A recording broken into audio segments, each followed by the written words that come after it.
Shalom, selamat pagi umat yang diberkati oleh Tuhan Yesus Kristus. Selamat berjumpa dengan kami, selamat beraktivitas di pagi hari ini. Memulainya bersama dengan Tuhan terlebih dahulu.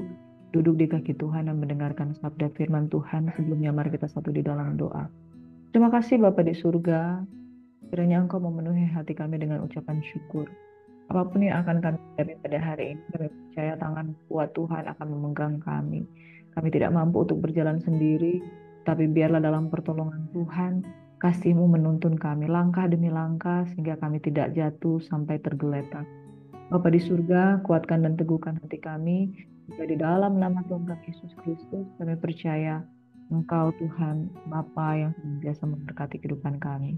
Kami sambut syukur berkat-berkat Tuhan yang luar biasa di dalam kehidupan kami. Di dalam nama Yesus kami berdoa. Haleluya. Amin. Shalom, selamat pagi saudara. Biarlah pada pagi hari ini saudara memulai bersama dengan Tuhan. Mari kita siapkan hati kita untuk mendengarkan firman Tuhan. Beberapa judul perikop dalam Injil Lukas, kami akan bacakan judul-judul perikopnya. Ini sudah kami bahas beberapa waktu lalu dengan kisah yang sama di Injil Matius dan Injil Markus. Beberapa di antaranya yaitu di dalam Lukas 5 ayat 12 hingga ayat 16 berbicara tentang Yesus menyembuhkan seorang yang sakit kusta. Dan Lukas 5 ayat 17 hingga ayat 26 orang lumpuh disembuhkan.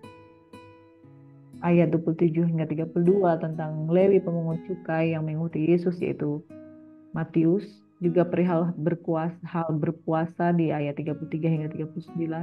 Kemudian di pasal yang ke-6 tentang murid memetik gandum pada hari Sabat, dan Yesus menyembuhkan orang pada hari Sabat. Yesus memanggil ke-12 rasul. Yesus mengajar dan menyembunyikan banyak orang serta ucapan baik dan peringatan. Sudah pernah kita bahas di Injil Matius maupun Injil Lukas.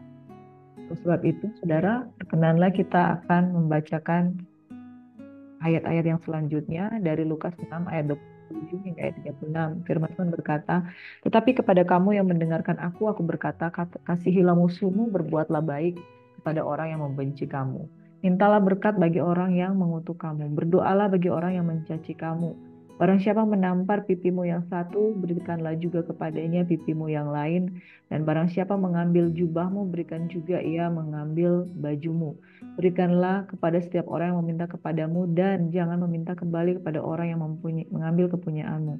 Dan sebagaimana kamu kehendaki supaya orang berbuat padamu, perbuatlah juga demikian kepada mereka. Dan jikalau kamu mengasihi orang yang mengasihi kamu, apakah jasamu? Karena orang-orang berdosa pun mengasihi juga orang-orang yang mengasihi mereka. Sebab jikalau kamu berbuat baik kepada orang yang berbuat baik kepada, apakah jasamu? Orang-orang berdosa pun berbuat demikian. Dan jikalau kamu meminjamkan sesuatu kepada orang karena kamu berharap akan menerima sesuatu daripadanya, apakah jasamu? Orang-orang berdosa pun meminjamkan kepada orang-orang berdosa supaya mereka menerima kembali sama banyak. Tetapi kamu, kasihilah musuhmu dan berbuatlah baik kepada mereka dan pinjamkan dengan tidak mengharapkan balasan. Maka upahmu akan besar dan kamu akan menjadi anak-anak Allah yang maha tinggi. Sebab ia baik terhadap kamu yang tidak tahu berterima kasih dan terhadap orang-orang jahat. Hendaklah kamu murah hati, sama seperti Bapamu adalah murah hati. Sahabat-sahabat yang diberkati dikasihi Tuhan di dalam nama Tuhan Yesus Kristus, firman Tuhan pada hari ini mengajarkan kita sebagaimana apa yang ingin kita kehendaki orang perbuat bagi kita, itulah yang kita kehendaki. Bahkan ketika kita berbuat yang jahat, saudara, kita harus memberikan sesuatu yang lebih baik daripada kejahatan mereka. Nah, Bapak Ibu Saudaraku yang diberkati oleh Tuhan Yesus Kristus, hari ini kita diingatkan kembali belajar firman Tuhan bahwa kasih orang percaya itu jauh lebih tinggi daripada kasih yang ada di dunia ini. Saudara yang diberkati oleh Tuhan Yesus Kristus, firman Tuhan berkata, barang siapa menampar pipimu yang satu, berilah juga pipimu yang lain. Dan barang siapa yang mengambil jubahmu, berikanlah juga ia mengambil bajumu. Saudara, ajaran ini jauh lebih tinggi daripada ajaran Buddhis. Karena dengan ajaran ini, saudara, kita memberikan lebih daripada apa yang orang berikan di dalam kehidupan kita. Saudaraku yang diberkati, kalau orang mengasihi kamu dan kamu mengasihi jasamu apa? Saudara, ayat firman Tuhan ini sangat memukul hati saya. Bahwa sesungguhnya kita kadangkala tidak mau tidak diperlakukan tidak adil. Kita tidak mau orang berbuat jahat dengan kita. Kita hanya pilih-pilih teman. Pilih teman mana yang mengenakan hati kita. Yang membuat kita tersinggung, kita sisihkan dan mulai kita menandai dia. Oh, orang ini nggak bisa dipercaya. Manusia cenderung takut terluka. Tapi kasih Tuhan mengajarkan kita sesuatu yang berbeda. Saudara, ujilah dirimu sendiri. Berada di tengah-tengah sahabat-sahabat yang membuat engkau tersinggung. Sahabat-sahabat yang tidak menjaga ucapannya. Sahabat-sahabat yang tidak mengembalikan apa yang dipinjamnya daripadamu. Sahabat-sahabat yang memukul engkau bukan dengan kasih, tetapi dengan kejahatan. Tetapi firman Tuhan katakan, dan jikalau kamu meminjam sesuatu kepada orang, karena kamu berharap akan menerima sesuatu daripadanya, maka jasa orang-orang berdosa pun meminjamkan kepada orang-orang berdosa, supaya mereka menerima kembali sama banyak. Garis bawahi ayat yang ke-13.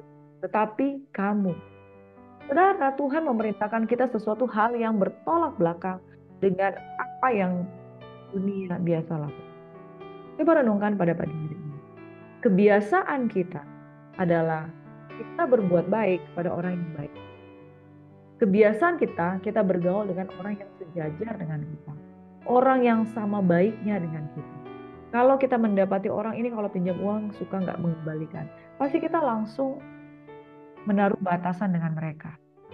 Hal ini, saudara, bertentangan dengan kebenaran Injil. Sebab Injil mengatakan, barang siapa menampar pipimu yang satu, berikanlah juga kepada pipimu yang lain. Barang siapa mengambil bajumu, biarkan juga ia mengambil bajumu. Saudara, sudahkah level iman kita seperti itu? Sudahkah level kasih kita seperti itu? Seperti pujian yang berkata, seperti satu lagu yang berkata, hanya memberi tak harap kembali. Berilah kepada setiap orang yang meminta kepadamu dan janganlah meminta kembali kepada orang yang mengambil kepunyaanmu. Saudara, ini kasih yang jauh lebih tinggi, jauh lebih lebar, jauh lebih dalam, jauh lebih luas daripada kasih yang ada di dunia ini. Bapak Ibu Saudaraku yang diberkati. Artinya seperti firman Tuhan pada pagi hari ini mengingatkan kita. Berikanlah melebihi batas kemampuan. Saudara, kita mungkin mempunyai batas. Kasih kita itu mungkin hanya selebar 30 cm. Tapi Tuhan katakan, tambahkan. Saudara, Tuhan tidak akan memaksakan engkau melakukan melebihi dari apa yang dapat kamu lakukan. Tetapi dengan cara ini, firman Tuhan mau mengingatkan kita, mari perluas daerahmu, perluas kapasitasmu. Dari engkau yang tidak sanggup, kiranya engkau diberikan kesanggupan. Dari yang engkau tidak mampu, kiranya engkau diberikan kemampuan, diberikan kapasitas hati yang jauh lebih luas. Saudara, penting bahwa kita harus menyadari, kita harus memperluas kapasitas hati kita. Ada satu ayat firman Tuhan yang berkata di dalam Amsal 27 ayat 17. Besi menajamkan besi, orang menajamkan sesamanya. Kita bertemu dengan orang yang ingin selalu mengambil keuntungan dengan kita, itu nggak enak, saudara. Tetapi firman Tuhan katakan besi menajamkan besi, orang menajamkan sesamanya. Dari mana kita akan dipertajam dan kita akan mengalami kapasitas kita diperbesar? Dari orang-orang yang ada di sekitar kita. Orang-orang yang mengambil keuntungan dalam diri kita. Orang-orang yang menguji batas kesabaran kita. Amin, saudara. Orang-orang yang membuat kita merasa tidak nyaman. Sehingga kita yang tidak sabar, kita akan diperbesar kapasitas hati kita untuk memberikan kasih lebih banyak daripada yang seharusnya mereka. Saudara, pesan Tuhan pada pagi hari ini, berilah melebihi apa yang dapat kamu beri. Amin. Kuasailah dirimu sepenuhnya, supaya kapasitasmu diperbesar. Kemampuanmu untuk memberi hanya segini. Tapi orang meminta daripadamu lebih banyak dari hal itu. Ini engkau sedang belajar memperbesar kapasitas kasih. Memperbesar kapasitas kemurahan. Kemampuanmu hanya memberi segini. Tapi mereka meminta jauh lebih daripada apa yang bisa kamu berikan. Kamu hanya mampu meminjamkan. Tetapi mereka meminjam dan tidak mengembalikan. Apa yang harus kamu lakukan? Perluas, perbesar kapasitas hati. Jika engkau belajar menerapkan firman Tuhan, tidak mudah saudara. Bagaimana orang mengambil keuntungan dengan pinjaman daripadamu dan mereka tidak memberikan kembali. Tetapi Tuhan katakan, beri dan jangan mengambil kembali. Wah, itu gak gampang saudara. Pada saat saudara butuh, mereka mengambil keuntungan daripadamu saudara. Tapi hari ini Tuhan sudah menyatakan, berilah apa yang dapat kamu berikan kepada mereka. Sebagaimana orang perbuat kepadamu, perbuatlah juga demikian kepada mereka. Tetapi lebih daripada itu, kalau kamu mengasihi mereka yang mengasihi kamu, apakah jasamu? Karena orang berdosa pun mengasihi juga orang yang mengasihi mereka. Dan Tuhan mau kita memperbesar kapasitas hati. Sama seperti firman Tuhan, kita baca di dalam 1 Tawarik 4 ayat 10. 1 Tawarik 4 ayat 10. Yabes berseru kepada Allah Israel, kata, kiranya engkau memberkati aku berlimpah-limpah dan memperluas daerahku. Dan kiranya tanganmu menyertai aku dan melindungi aku daripada malapetaka, sehingga kesakitan tidak menimpa aku. Allah mengabulkan permintaannya. Seorang yang bernama Yabes lahir dari kesakitan. Dia lahir dari satu kehidupan yang pahit. Di tengah-tengah saudaranya, dia yang paling pahit di antara saudara-saudara. Tapi satu doa Yabes yang menjadi satu pujian. Kiranya engkau memberkati aku berlimpah-limpah dan memperluas daerahku.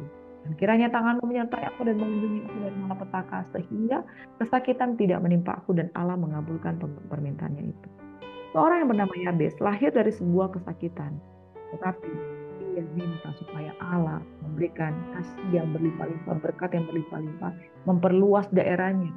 Sehingga dulu dia di dalam hal kecil dia mengalami kesakitan, tapi sekarang tidak lagi mengalami kesakitan. Sebab tangan Tuhan menyertai dia, melindungi dia, dan oleh karena dia sudah melewati kesakitan itu dari perkara kecil, Tuhan memperluas daerahnya menjadi perkara yang besar. Dia mampu menghadapi satu kesakitan yang jauh lebih. Saudara, jika engkau mampu mengatasi satu kesakitan yang kecil, dan engkau memperluas daerah, engkau dapat menghadapi kesakitan yang jauh lebih besar. Dan pada akhirnya engkau akan mendapati tangan Tuhan sedang memperkuat daerahmu, memperluas daerahmu, memperbesar kapasitasmu, memperdalam hatimu. Kiranya pada pagi hari ini, saudara, engkau diperbesar kapasitas hatimu, sehingga engkau menjadi orang yang penuh dengan kasih dan kasih karunia. Tuhan memberkati, mari kita berdoa. Bapa di surga, ajaib dan perkasa, engkau yang memperluas daerah kami, justru di daerah-daerah yang sukar, yang sulit, yang sakit. Daerah-daerah di mana kami harus mengasihi orang yang tidak mengasihi kami. Daerah-daerah di mana kami seperti besi yang menajamkan besi, manusia yang menajamkan sesamanya. Daerah di mana kami bukannya dibalas dengan kasih, tapi dibalas jahat dengan jahat. Dan Bapa di surga, kami berdoa tangan Tuhan kuat, yang penuh dengan kemurahan. Kiranya engkau memberkati aku. Kiranya engkau memberkati aku dan melindungi aku. Kiranya engkau memperluas daerahku, sehingga kesakitan tidak menimpa aku. Kami percaya Tuhan seperti doa Yabes. Di dalam kesakitan kami bertahan dan kami minta kasih karunia, sehingga engkau memperluas kapasitas hati kami dan batin kami. Kiranya Tuhan memberkati dan melindungi. Kiranya Tuhan memperluas kapasitas hati kami. Kiranya Tuhan memperluas kemurahan hati kami, sehingga kami menjadi orang-orang yang memiliki kapasitas hati yang lebih lebar, lebih luas, lebih dahsyat, lebih luar biasa. Bersama dengan Tuhan, lakukan perkara yang besar. Kami mengampuni orang yang bersalah kepada kami. Kami melepaskan pengampunan kepada orang yang meminjam, tapi tidak mengembalikan. Kami melepaskan kasih karunia kepada orang yang menambahkan kesakitan dalam hidup kami. Dan kami percaya ketika kami diperluas, maka hidup kami penuh dengan kasih karunia. Diberkatilah setiap orang. Kami melepaskan shalom, pengampunan, kasih, damai sejahtera bagi orang yang menyakiti kami. Dan kami percaya kami pulih dan jadi lebih daripada pemenang. Terima kasih Bapak, dalam nama Yesus kami bersyukur. Haleluya. Amin. Tuhan Yesus memberkati kita semua, saudara. Shalom, selamat beraktivitas. Kiranya engkau memulai awal minggu ini dengan bersuka cita. Pekerjaanmu diberkati, kehidupan nikahmu diberkati, dan studi anak-anakmu juga diberkati. Di dalam nama Yesus, Tuhan menyertai engkau. Shalom and God bless you. Tuhan berkati.